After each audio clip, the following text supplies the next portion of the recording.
আমাকে এখানে মাঝে b আনতে হবে। b আনার জন্য আমি একটা কাজ করি, into x করে দিই minus a plus 3b into a plus 2b করে দিলাম। ফর্মুলায় পড়ে গেল x square minus a plus 3b into x মাইনাসে মাইনাসে হয়ে যাবে plus a plus 2b into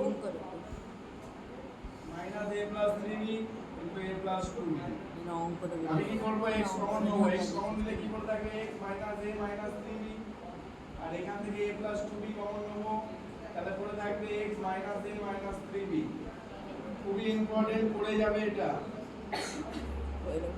এত ক্ষেত্রে অঙ্ক করে দিয়েছি, কালকে বলতে দেবো এই অঙ্কগুলো, পরীক্ষায় কিন্তু নাম্বার পেতে হবে। এইদিকে দেখাও, x স্কয়ার এটাকে b আনতে হবে, তার জন্য কি করলাম, a plus 3b minus a plus 2b into x করলাম, আবার a plus 3b into a plus 2b।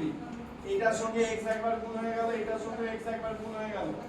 আমি কি করলাম, এখান থেকে x কমন নিলাম, তাহলে x minus a minus 3b, এখান থেকে a plus 2b কমন নিলাম, তাহলে কি হবে, x minus a minus 3b। তাহলে x minus a minus 3b টা দুটো থেকেই কমন নিলাম, তাহলে পড়ে থাকবে কি x plus a plus 2b। অঙ্ক শেষ।